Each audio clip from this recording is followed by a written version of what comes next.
What's up? How you doing? It's me back again, Analog Attack. Welcome to another episode of Piece of Maiden. How you doing, Chris? All right, how are you today? Pretty damn good, I have to say, and I'm excited because today it's time for Powerslave, right? Yeah. Where did I put it? Oh, here it is. Power. Oh, there you go. Fantastic. Powerslave, the fifth studio album, September 3rd, 1984.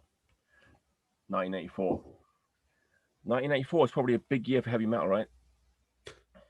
I think it is the first year in heavy metal where there's enough heavy metal Hmm. that there are different, like completely separate subgenres going on, That's a good point, actually. Yeah, I've got which I think we'll see when you show me what you've got. and bear with us for this part of the program. I think it's really important for the context of the album to see what else is going on. This is my favorite part because I get the show and tell of your collection, actually. Go and take a look at what I've got. So I'm going to kick it off. I've got quite a big stack, maybe 20, about 20, I think. Well, I brought some too, All so right. Okay. we'll see how many matches we get. All right. So let's kick off. So first, Armored Saints, Uh, March of the Saint. A lot of classic artwork from 1984. this is the best time. This is the best time for everything, Beautiful. depending on who you are. Let's take a second just to admire the majesty of Armored Saints. There you go. And a band that kind of, well, got pretty big. Come out with their first LP. Ooh, Oh, there we go. we have a match. I didn't think you'd have this one. People say bad things about this album. No, I don't. It's great. Not me. I'd say it's their best record. Well, yeah, I mean, it's pretty cool. Mine's a UK pressing on Music for Nations. But anyway, very cool record. I've got a Mega Force original, my friend. There you go. A final salute to you. And then, just to reiterate what you were saying, we get this also in 1984. Yeah, I didn't grab that. See, there you go. So what you're saying was right. And then this is maybe a little bit of an obscure one, but I like it a lot. If you like Motorhead, you must like Backwater, I don't have that. Revelation, the German Motorhead. It's a great record. Very cool. Very cool. And then a classic, absolute classic from Switzerland. There you go. Morbid Tales. A game changer. Bragg, mine does have the look at all that glare. The X Hellhammer sticker. Cool. I'm not gonna pull out the poster, but I was actually swindled with mine, Chris. Like I bought this at Disc Union. yeah. So and it's got the original. This is like the proper jacket, Mhm. metal blade jacket. But look what was inside. Oh, Yeah, it's just horrific. The stuff of nightmares. Earmark picture. It's quite shocking, but I didn't take it back anyway. Here's a good one. Yeah. Glammy new wave rich heavy metal record. Crazy. Yeah. Right? Don Dokken. I'm gonna one up you Oh, look at you. from the 500 yen bin. Actually, it's funny. Mine's a US pressing. So, yeah, good record. This record's fucking great, man. I feel like Dokken is finally getting reaccepted by metal people. Yeah, it's a good album. And then my favorite Deep Purple album. This is your favorite? Mine Pop-Offs. It's not mine. Oh, Martin Popoffs. There you go. Matching. What a psycho. Deep Purple, Perfect Strangers. Another classic. I know you're a big fan of Dio, Last in Line. I didn't grab it, but yeah. Or another fresher, exciting. Also didn't grab that. Yeah. Man, what a good year, eh? I kept thinking it's going to go, but it's another great year, right? This might be the last year where I have a pile this big, actually, I think. This one, come on. Wait. Now, I think this is relevant because they got a lot of. So I have the second cover, and you have the first cover. Mm-mm-mm. A lot of Maiden comparisons on this album, Oh, Iron Maiden had a song called "Fate's Warning" years later, right? which they say had nothing to do with the band, but yeah. Could this guy, whatever his name is, being a we'll get to that another time. Yeah. Vocalist. Another American heavy metal classic. Ooh. Panzer. Ample Destruction. Man, I felt like I missed the Judas Priest album once in one of these episodes. I thought you did, and then I realized I had the year wrong. Okay. So yeah. I brought mine with the hype sticker. Okay. And also the bumper sticker as well. Ooh. It's put on the back of your truck. Nice. Yeah. Judas Priest, Defenders of the Faith. Loudness is still with us. Disillusion. This is the Japanese language version. There's an English language version as well. Your mates from New York were busy in 1984. Oh, there they are. Hailing to England and holding up some hammers. Check this bad boy out. Japanese pressing with the different. Ooh, tasty. Yeah, you could taste it from here. Another classic. Yeah, that's a big one. Big one. Metal Church, first LP. Another big one. Merciful Fate. I was wondering if you were going to have a Japanese pressing of that. Oh, I've been on the lookout for a while. They don't. Hard to find. Pretty hard to find, yeah. And then, talking of Japanese pressings, there we go. Lovely stuff. I didn't grab my Ride the Lightning. I figured you would have that covered. Yeah, Ride the Lightning. Here's another one with a classic cover. Omen. Oh yeah. Battle Cry. Real heavy metal. That is as real as it gets. Okay. Slayer were with us, and they were haunting the chapel. Check out my Metal Blade hype sticker on the cover. That's very nice. Yeah. Does yours have? Is that the 3-track version? It's the 3-track version. Yeah. That's the one. Yeah. England. Tank. Fourth album, I think. Honor and Blood. It's a good record, actually. I like this one. Oh, Stay in England. Tokyo Blade, some like late entry British heavy metal. Great album. Yeah. Night of the Blade. Trouble. Psalm but 9. As long as we're here, I do have the. I think mine is. I had 2 copies of this one. There we go. It's a match. Man, we've got good taste. Back to England, Venom, War with Satan. I didn't grab War with Satan, but I grabbed the Warhead 12-inch edition. Nice. Very cool. Very cool. Another classic, Voivod, War and Pain. Man, it is a match. Man, I'm telling you. Warfare, Pure Filth. I didn't grab my Warfare record. There you go. Produced by Algae War from Tank. Another American classic, Wasp. First LP. I'll raise you that. You did raise me. I've got the American pressing again. This has a poster of them, as Japanese records often do. Yeah. And it's a huge promo photo, and they're so well lit, and they look disgusting. They look like they've been awake for like weeks, and they're caked in makeup. It's awful. Excellent. I've got 2 more, maybe a bit obscure, perhaps. Witch Cross. Oh, I was like, well, it won't have a Witch Cross record. Not because it's even, I was just like, it's probably hard to find in Japan. Witch Cross. Fit to Fight. I got 1 more. Okay. Kind of obscure British. Oh, the Wolf LP. Wolf. One of my favorites. Cool. I love this record. Yeah, that's a sleeper. Yeah. So. All right. Wait. You've got a few more, right? I got all right.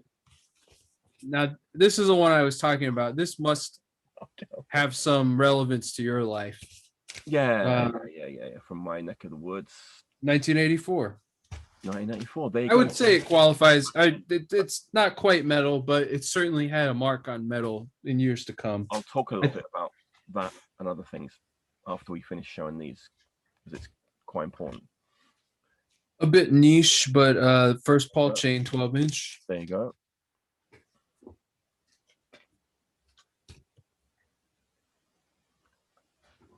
So, this is 84, right? I think so. I didn't pull mine out, but it might have been on the list. Yeah. Hold on. You know what? I can. Yeah, 1984. Molten Metal Music. All right. There you go. King of the Dead. Sirathungal. Sirathungal. Let's see. I think I got a couple more here. Grim Reaper first or second, first. 84. Yeah. Steve Grimmett on the vocals. Steve Grimmett. Hellhammer. Yep. Don't have that one actually. Let's see. Any more here? Oh yeah. 1984, the big year for American doom metal. Oh yeah. Pentagram, Saint Vitus. Yeah. And we already showed Trouble. Yes, the big three. Let's see if I got any more. Twisted Sister to go with the shirt. There you go. Great album. This is a bit obscure. Tyson Dog, later new wave of British heavy metal. Yep. Good rockin', Good rough.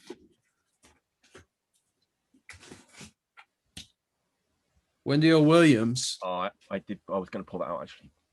This is the one that has like everybody from Kiss has a guest spot on it. Oh wow, yeah. Well, produced by Gene. Some guitar solos by Ace, a drum track by Eric Carr, and Paul Stanley guitar on a song, and maybe has a songwriting credit. I'm not sure.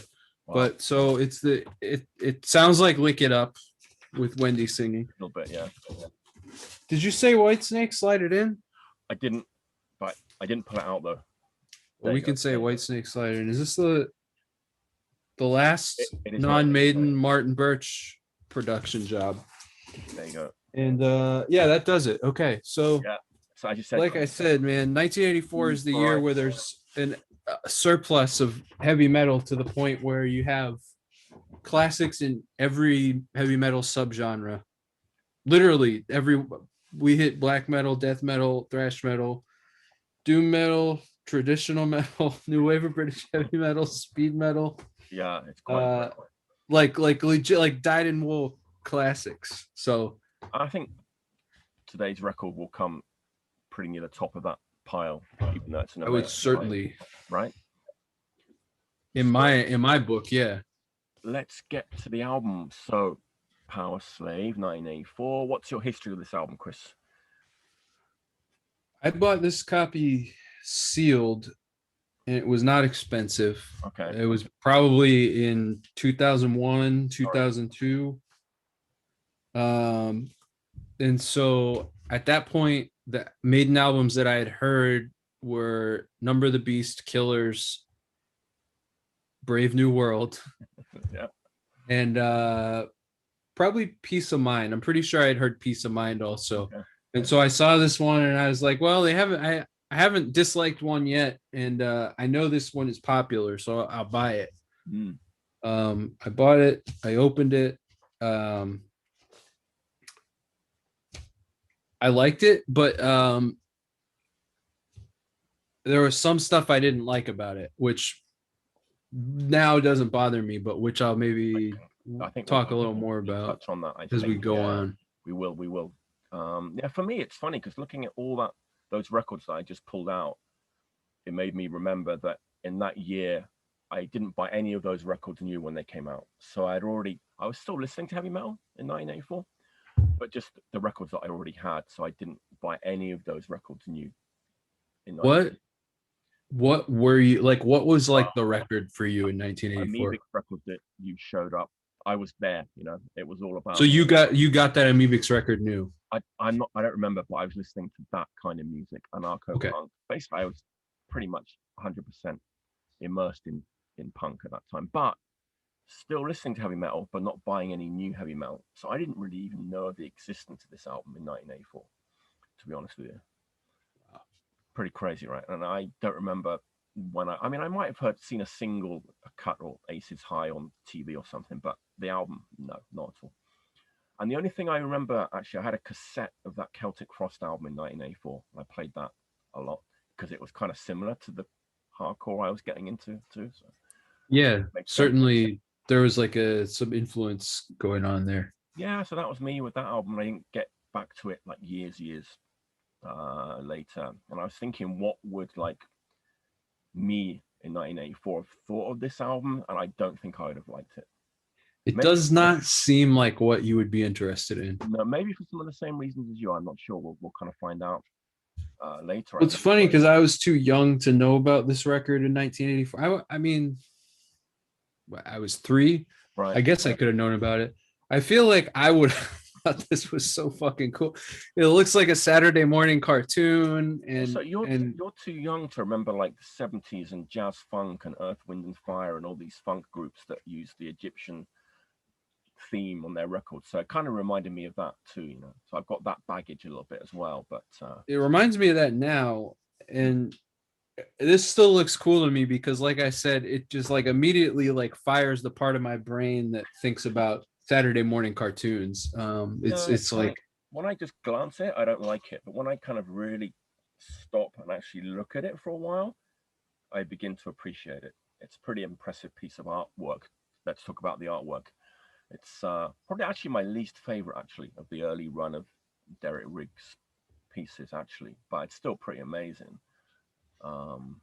He certainly captured the imagery and the atmosphere. You like this less than the Peace of Mind artwork? Yeah, yeah. Wow. Just because Peace of Mind is very simple and visceral and easy to understand. This is just kind of complicated. There's a lot going on in it. One thing that I think lends itself to like heavy metal albums and like albums, like 12-inch album sleeves, is like a record sleeve where you can just stare at it and find different stuff. And this is like, you know, there's all kinds of like little Easter eggs in here and references to, you know, this and that. Like, you know, it's Indiana Jones was here 1941 and like, you know, there's a little Mickey Mouse head in the hieroglyphic, you know, just shit like that. It is cool. I mean, and it, you know, like it reminds me of Saturday morning cartoons. Kind of looks like the Thundercats it's thing. Almost like too good. Like, do you know what I mean? It's like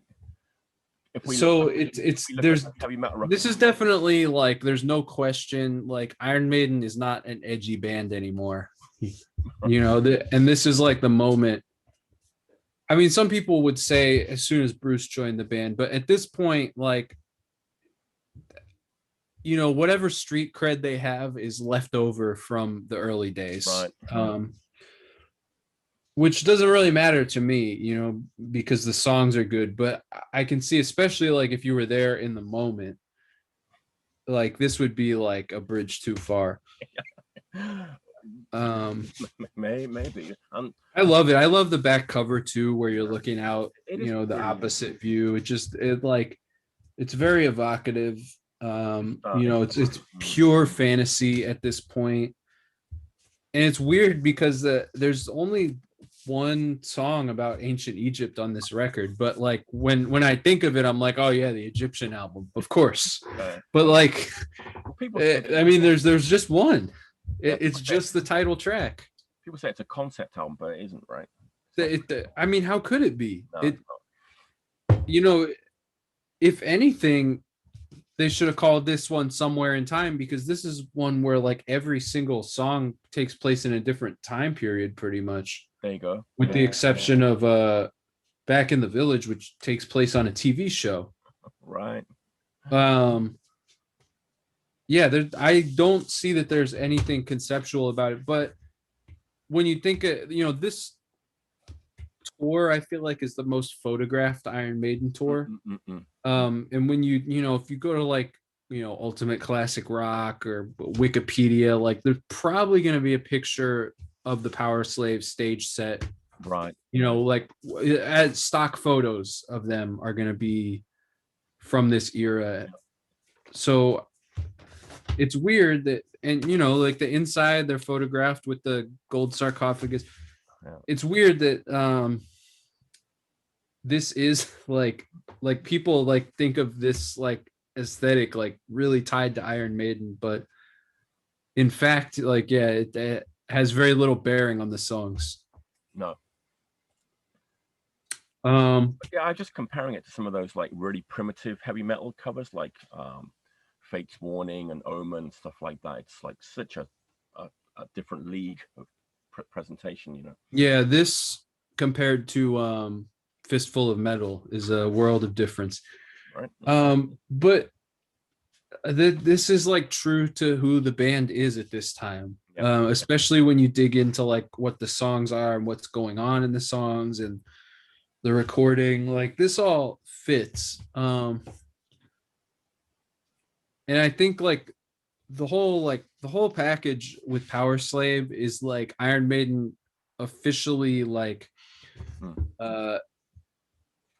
so when bands get really big, or just solo artists, when they get really big, there's like an ascension period, and then there's sort of a plateau, and then there's sort of there has to be some kind of a slide somewhere. Either you break up like the Beatles, or even if you're the Rolling Stones, you're not as relevant now as you were in like 1968 or 19 even Some Girls era. You're not even that relevant, and you're still a huge band, but at some point there's like this like plateau, and if you're big enough, it gets to be like sort of this time period where it's sort of just like you're everywhere and you're doing everything, and like it like this is really like the moment for the whole band, and like that is what this signifies to me, and the cover art included, like because you become so big and you're so accessible, and you're like it's sort of like almost like the ultimate like defining period of the band. All other times will be measured against that, which I'll probably say a bunch more times as we go on here. Really, but so the artwork for me, I this is part of that package, is what I'm trying. The short version of that. Right. Well, this album really like launched them to the next level, right? The album and the tour, the World Slavery Tour, which is like almost a year, 11 months, I think it was, and then the live album, all that was just launched them to a different, the next level, right? I mean, the live album is like the capstone of this 3-album run with Bruce, so it's sort of like they bring in Bruce, they have these hits, they bring in Nico and do Peace of Mind, and kind of like really like build the foundation of the band. And then they do this album, and this is like, even though there's no songs as big as Number of the Beast or Run to the Hills, I do feel like this really like I said, this is like the plateau of that like ultimate trajectory for the band. And then they tour on this so hard as a headliner. I don't know if this, I'm sure they had headlining tours before this, but at this point they're like 4 nights at the, where's it recorded, Hollywood Bowl, and they Long Beach Arena. Yes, yeah. 4 nights at the Long Beach Arena, sold out shows. Yeah. Like for a metal band, for this kind of metal band at that time, like that's as big as it gets. In terms of like who are the biggest metal bands at that time, Ozzy Osbourne. I mean, the Quiet Riot record went to number 1, but that really didn't sustain. Dio, I would say Sabbath's already like back down. Yeah. Well, Purple, when they go out on tour, that's like one of the biggest tours, in heavy metal. Right. But they really like they hit that like top tier here, where they're not a support band anymore. Like Iron Maiden is an institution. Right. Yeah, this is, I mean, this is really like total world domination. Absolutely. And no lineup change on this album, right? Same lineup. First album ever by them with no lineup change. Right, and also a little bit strange that no Dave Murray writing credits on this album. It happens. He comes and goes. Right. You know, he's not a prolific writer. There's only a few that are credited solely to him. Right. You know, you're always gonna have like a chunk of Steve Harris songs, and then depending on the era of the band, you know, hopefully you've got your Adrian songs, and then maybe you get the odd Bruce track in there, and that's sort of like that's the right mix of ingredients to me. And you get 3 good Adrian Smith tracks on here. Absolutely.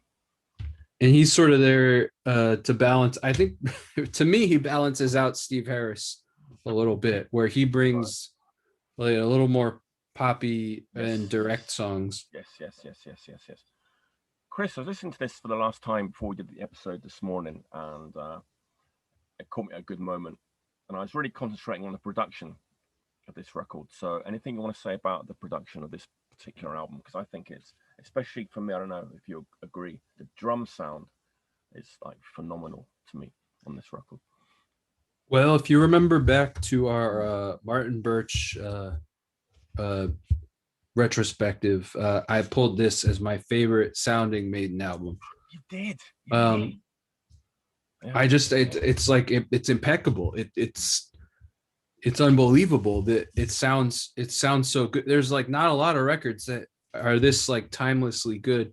The drums sound great. It's the same studio as Peace of Mind. Like I said, I think in that episode, I think they had to like get to know that studio for the first time. Probably the second time they went back, they were like, all right, okay, like, you know, remember like to do, you know, you got to like twist it counterclockwise, and then, you know, like that channel sounds better for this and this, you know, because everything's been, you know, worn in and lived in that studio for however many number of years. And so now they really know how it operates, and they know how to work everything. There's a slight modulation on the guitar sound. I don't think it's chorus. It's like a really light flange. Okay. Or something like that. It's barely noticeable. I mean, I think the idea is you're not really supposed to notice that it's there. You're just supposed to, it just adds just a little bit of extra like flavor to the guitars. It's not like Somewhere in Time where it's very like heavily modulated sounding and like, you know, very like later 80s. It's just a touch, and it just makes the guitars sound fuller to me.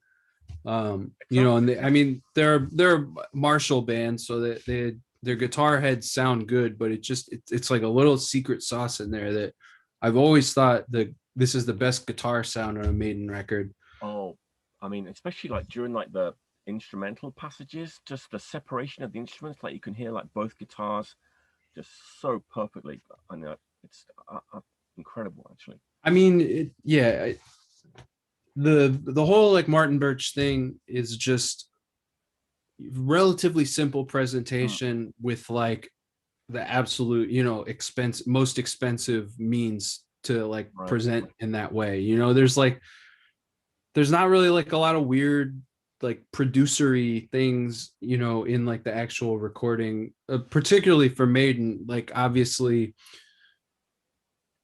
Whitesnake, some of those Fleetwood Mac records, it's a little more intricate. But for this, it's really just like, you know, getting the sound of a band to sound like they're playing together live. Right.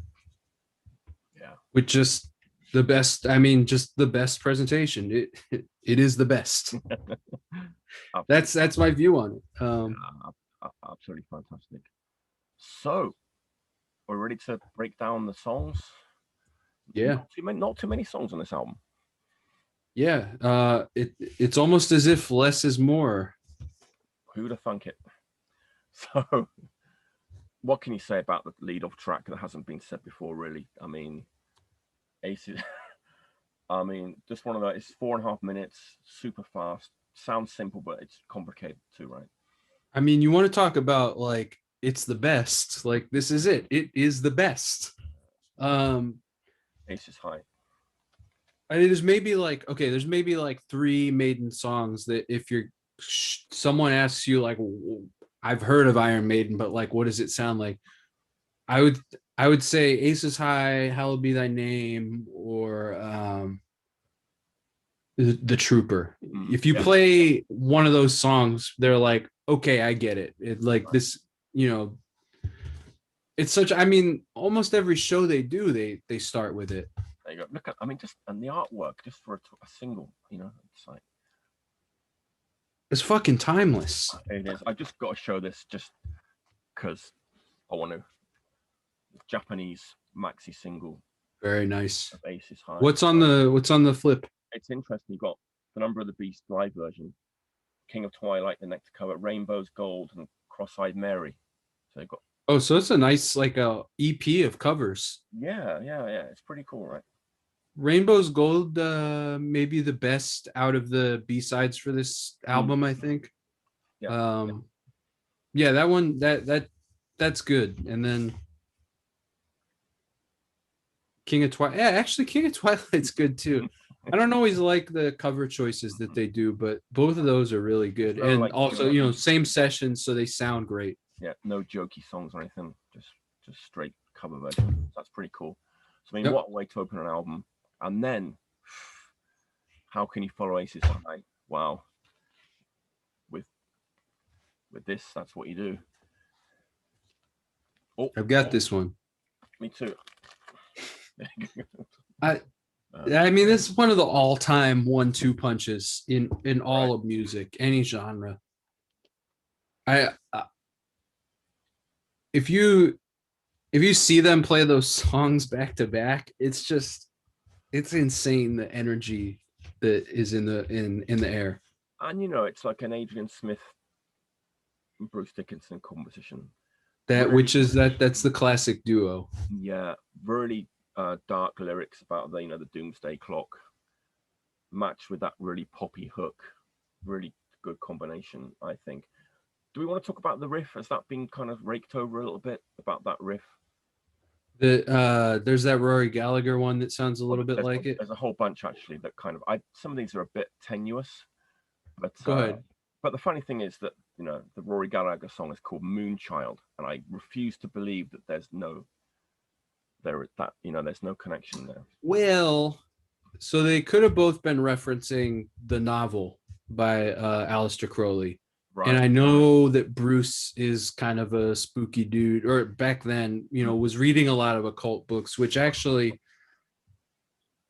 I think that the reason that they went hard on the Egyptian thing here is because Crowley had an Egyptian thing and even spent some time at the pyramids when he was alive.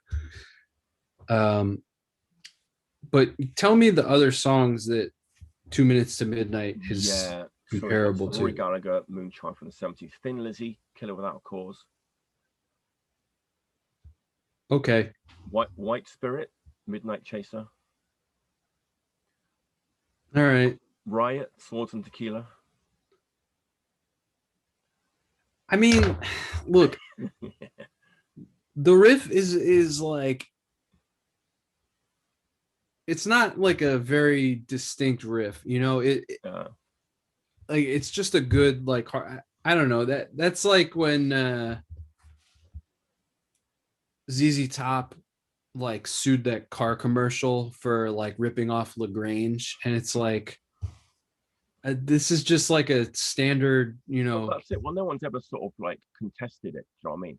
Like, yeah. So I don't think there's a lot to that. Now, as long as we're doing this, I didn't mention Aces High is very clearly ripped off by the Cro-Mags in Crush the Demoniac. Oh. There's no question that is the same riff. Aces High obviously is the first. Yeah. I don't know, man. It's like even if 2 Minutes to Midnight was like beat for beat one of those songs, like they make it their own. Oh, absolutely. Yeah, I mean they probably haven't even. I mean some of these come after anyway, right? Some before, some after. I guess like Saxon, Never Surrender, Venom, Welcome to Hell, Tigers of I'm Pantang. positive nobody in Iron Maiden Right. has ever even heard Venom. It's no. And then Tigers of Pantang, Hellbound, Budgie, Wildfire. Yeah. Praying Mantis, 30 Pieces of Silver is kind of a little bit similar. I think a lot of them just kind of have that similar like riffing structure, just that kind of like light chugging kind of thing. But classic song, I mean, as you said, that 1-2 punch. It's weird. It's 6 minutes long too. It doesn't feel like a 6 minute song at all. Yeah, I mean, it's a timeless. They keep this in the set even more than Aces High, and I think actually probably 2 Minutes to Midnight is the song that always represents this album on the tours. Right. And then perhaps you get Aces High, Powerslave, or Rhyme of the Ancient Mariner, but 2 Minutes to Midnight is the one that is indispensable. Yeah, it's an unbelievable song. It is, and I think those two going into the next song is a little tough. What was this? You said they should have titled this like Dance of the Pharaohs or something like that. Something more evil. Just giving it a kind of different title. It might have changed your like imagery of the song, but just that jokey title. It's like something that's they usually put on a B-side of a 12-inch. Or is your Live After Death? Is it the Japanese pressing? No, it's a UK actually, Chris. Okay. Yeah. I don't know if the vinyl has it, but there's at least a CD Japanese only version that has a live cut of Lost for Words. Right. Which to me seems it's nuts that they even bothered playing that on. It is crazy. I mean, I don't know. I guess I've heard of crazier things. I mean, I like this song. I actually like I mean, it's a throwaway. It should have had vocals if they were going to put it on this record. I like sort of doodling along on guitar to it, actually. Right. I mean, but it. So the main thing about it is a showcase for Adrian and Dave, most of all. But I think there's better showcases for them on this album. The next two songs do that adequately, like enough. I don't know. So what I was going to say earlier is the main thing that bummed me out about this album is when I first got it was I felt like the first two songs and the last two songs sounded like they put all their time and effort into them, and then the middle four they were just like, all right, well, like we have these pretty good songs, they go in the middle, and it always it really like irritated me at the time that they had set such a high bar early in the album and brought it back up at the end of the album, but it felt like they hadn't considered the middle, and like Lost for Words was definitely part of that feeling, because it's just, I don't know, especially third song on the album. Sometimes they do weird sequencing things. Kind of weird. I mean, it's not terrible, but just on this album and the positioning and the song title and you know what? It is a good song, but it's not in the top 50 Iron Maiden songs. It's not. So take that as you will. And that was the last time they kind of did an instrumental, right? Pretty much. Yeah, which is also very surprising. Given the band that they've become, I would think that they would have done at least one. I'm not asking them to, because I think it would be quite boring at this point. You don't really want a 15-minute instrumental at this point. No. Yeah, mercifully, this is only 4 minutes and change. That's right. Absolutely. Okay. So, but then I think this middle part of the record is actually pretty cool, actually. Flash of the Blade, Bruce Dickinson song. So that's interesting. I think that's the first solo Bruce credit. Right. I could be wrong, but I think I'm right. And I like this song. I like this song more now than I did then, because again, I was comparing it to Aces High. Yeah.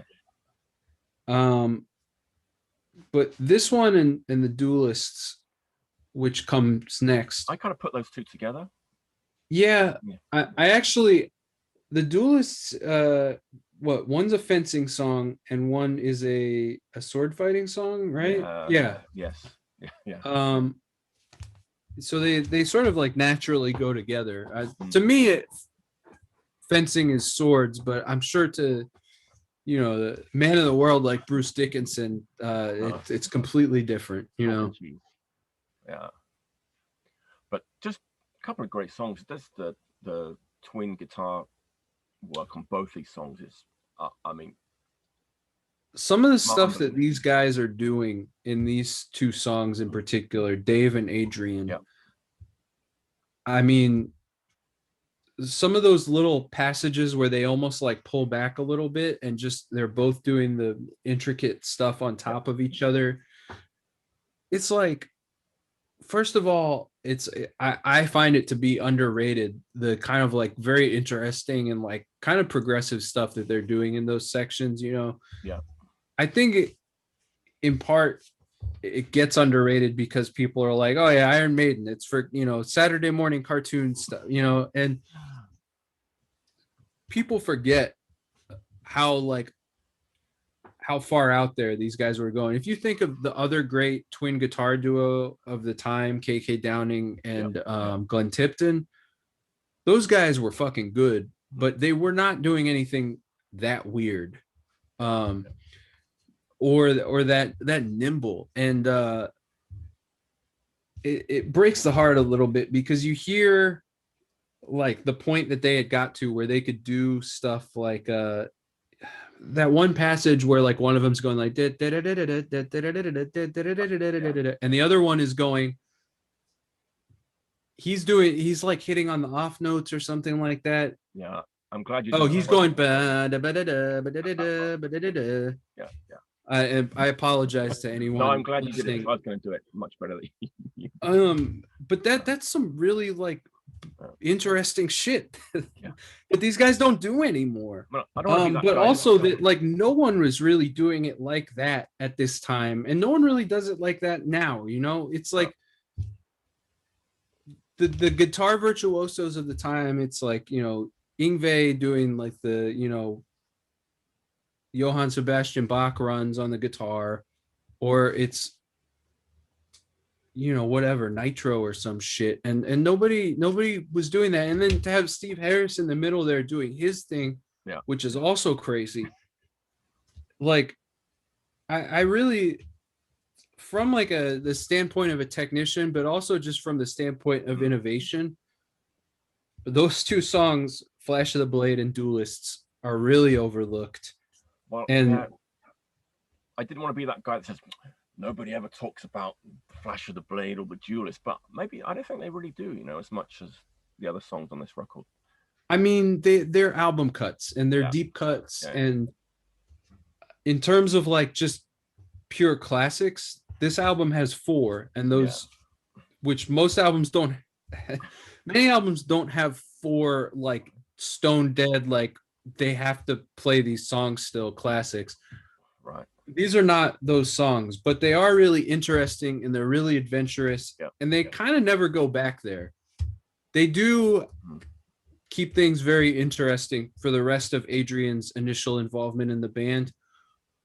But I almost feel like they're like, nobody even like really knows what we're doing there anyway. Nobody cares, like, or I don't know, maybe they weren't, maybe they were just moved on. Yeah. But if you've listened to this album a million times, go back and just listen to those 2 songs. Absolutely. Because that's something that struck me as I was playing this again, getting ready to do this, was just the wild stuff that's going on in those. Yeah, maybe something that a younger listener wouldn't really appreciate or pick up on, or it's not as immediate as 2 Minutes to Midnight or Aces High, but incredible, beautiful stuff. That's how we end up side 1, and then side 2. Have you got your apron on? We're going in the kitchen. This was the other thing I really fucking hated about this album. I used to really hate this song. You did, right? Back in the Village. I don't know how you feel about it, but I don't mind it. I never picked up on the kitchen thing. Now I can't stop hearing it. Now the first time I listened, I was like, what did he say about a kitchen? I actually thought it was a Vietnam song for some reason when I think because of the village. He kept singing about the village. It's actually about the prisoner. That's right. Yeah. So it's the second Iron Maiden song about the prisoner, but there are some turns of phrase in this thing. What is it? Fucking chicken? Yes. Yeah. There's a fox in the hen house. The foxes amongst the chickens, something like that. I don't like imagery. That. Look, man. It should have been called Dance of the Pharaohs. It just should have been another like evil King Tut song, in my opinion. I think it's a great song. It's a thrasher, intricate riff. I mean, it's a total like new wave of British heavy metal, Adrian Smith. Yeah. Man, I didn't even really mention I gotta go back. The Duelists, that opening, that where he's just doing the hammer-ons, like that's such a cool riff. This album is fucking great. Yeah, right. But I hate that they sing about the kitchen in Back in the Village. It's just terrible. It's just terrible. There's other like Bruce Dickinson turns of phrase on subsequent albums that I also hate, and so I'm sure I'll complain about those too. But yeah, it's your right to complain. I think it's a decent song. But yeah, which do you like more, Mike? Back in the Village or Lust for Words? Oh, Back in the Village. Okay. No, that's a no-brainer. Back in the Village, despite me having made my peace with Back in the Village, it's my least favorite song on the album. All right, fair enough. Yeah, but that's all right, because now we get to the real the big finale. Last two songs, the title track and then the epic at the end. Ancient Egypt. I can't believe this song is only 7 minutes long. There's so much goes on in this song. It feels bigger. Right? And it's a song that we never really get into the like lyrics too much, or at all really. But I think, and we probably won't with this song either. But I feel like sometimes we should delve a little bit into the lyrics. It's some real amazing like storytelling going on this record. I mean, okay. First of all, another solo Bruce Dickinson composition, which is just crazy to me that he came in with this. You know, it's hard to know how much is fully formed before anybody else's fingers touch it, but it's still really impressive. I mean, he's a theatrical singer. I feel like he must have been in plays when he was in high school or something. And this just like, it suits him so well. I mean, this is his bread and butter, is being like a a theatrical storyteller. I love the line, "I'm a slave to the power of death." Yeah. He loves doing these songs about like people chasing power. And yeah, man, it's an all-time classic. It is actually my least favorite part of the song is like the main like snaky Egyptian riff. I like it, but I prefer like the mid-section, the instrumental passages and the chorus much more than that main riff personally. But the main riff seems a little obvious to me now because it has that like Eastern and Egyptian feeling, but I accept it. It works, cool. And it probably needs to be there. Yeah. And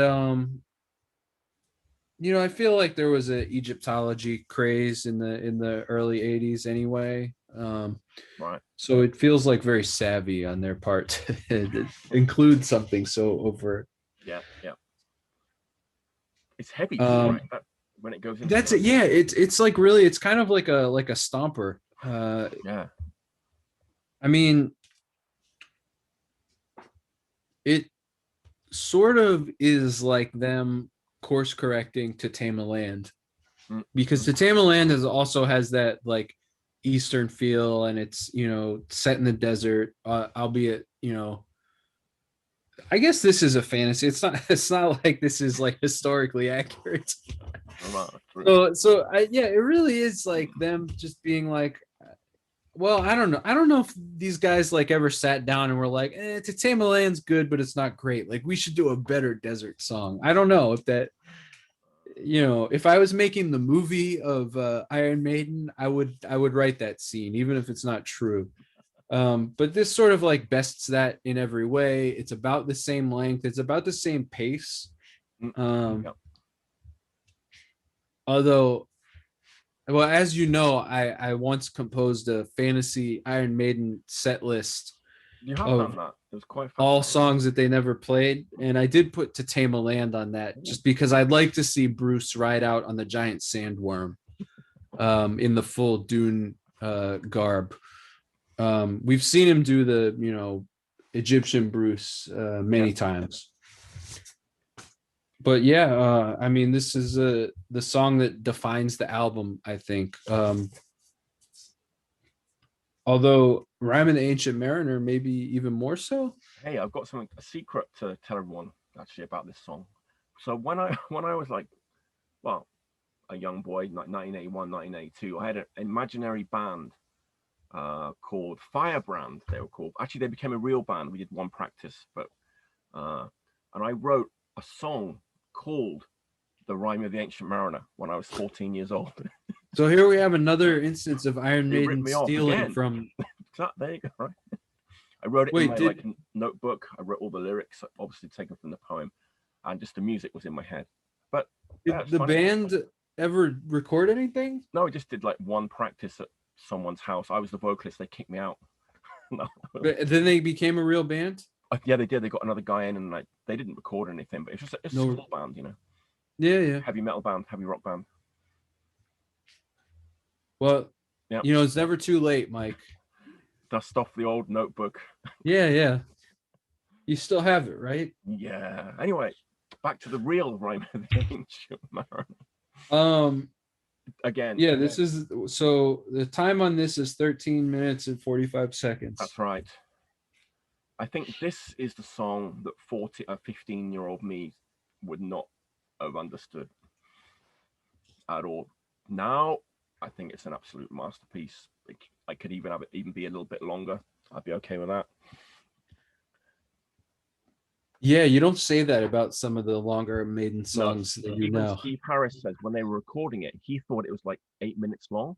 And then when they finished it, Mike was like, it was like 30 minutes. He was like, fucking hell, it was 13 minutes. Didn't feel like 30 minutes. And it doesn't feel like 30 minutes. One thing about like Maiden epics is that they have to have a big payoff at the end. Especially like in particular, I'm thinking of like the 80s, like really like the classic Maiden epics. You know, Hallowed Be Thy Name has that like big ending where they speed up, and Alexander the Great has that like ba da da da da da da thing that goes through it.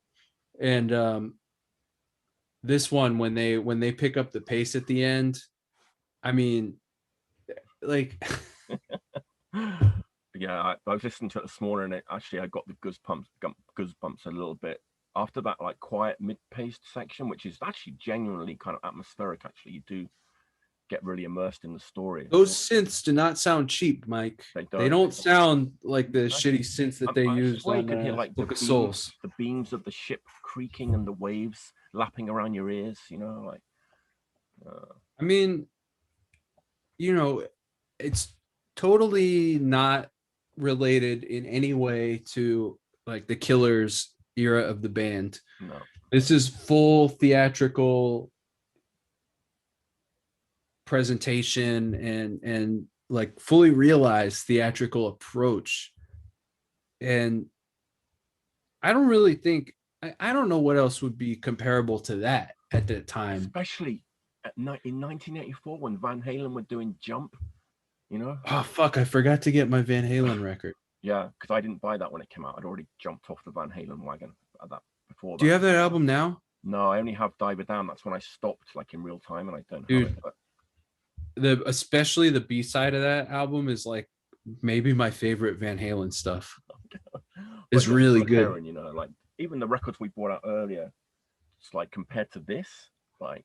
Well, okay, like even like Meatloaf, who is like known for like, you know, theatrical, you know, Broadway stage production. I don't even think like there's something comparable, you know, in the like Meatloaf, Jim Steinman era. That's like I think there's literally nothing that can compare to Rhyme of the Ancient.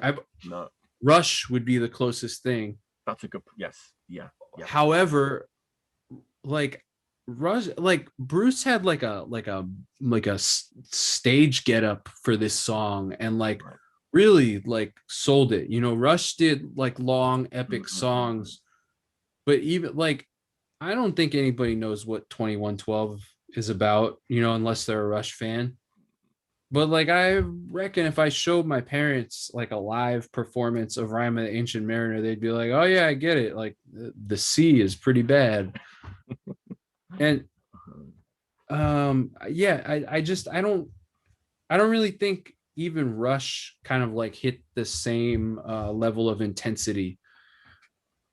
So that's a milestone in music, you know? Absolutely incredible. Yeah. And that's also, I think, that plays again into they've like absolutely plateaued. They're like at their like artistic peak. They're popular, like arguably the most popular they'll ever be. I'm not saying they're making the most money they'll ever make because they probably make more money now. They probably have way better business managers and you know they have a lot more leverage. But this is really like, you know, like the era for Maiden, and everything after this album is going to be measured basically against this album. I mean, you know, sort of like measured against the sort of like whole package of Live After Death, World Slavery tour era, because there's obviously classic songs that aren't on this album, but everything from here on out, like this is maybe the last time where it's not going to be, well, is it as good as Powerslave, Number of the Beast? And that doesn't mean that like some of the records after this aren't like just as good. It just means like there's like a weird intersection of like momentum, popularity, and like artistic prowess. Right. In my opinion. Okay. That's how I see it. That's how I see this album. They go on the road for 11 months. They take a big break afterwards. And it's never exactly the same. It's never quite the same. Right. Yeah, usually we talk a little bit about the tour and stuff, but I think the World Slavery Tour is like so well documented. You've got the live album and everything, so I think everyone's pretty familiar with the set list and stuff from that era. I'll say it again. It's fucking crazy. They played Lost for Words at some shows. Well, they didn't put it on the record, but you said it's on the Japanese CD, right? There's a Japanese CD, and it may be on the vinyl too, but it comes with a bonus disc of 3 songs, and it's Lost for Words, Wrathchild, actually something else, another Paul song. Is Sanctuary on the proper record? It is, right? It's funny, Chris, I've just pulled up what it says is the standard set list. Yeah. And actually Lost for Words is in there on the standard set list.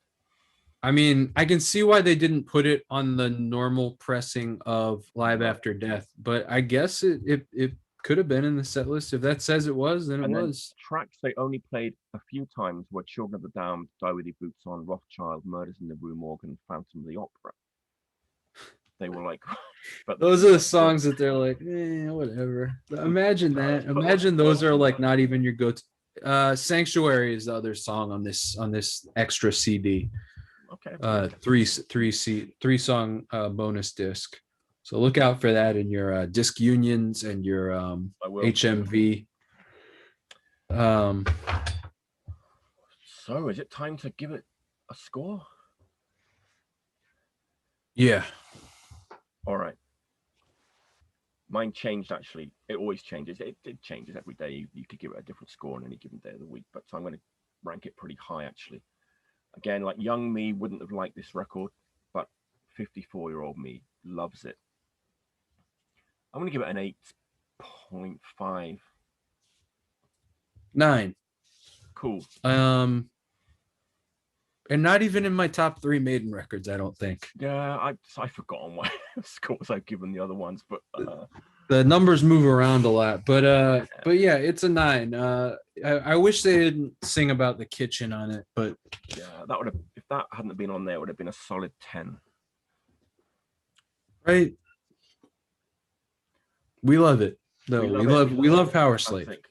Classic record, obviously, big fan favorite, and which leads me to say the next episode we're going to be exploring a brave new world. So until next time, stay healthy and stay clean.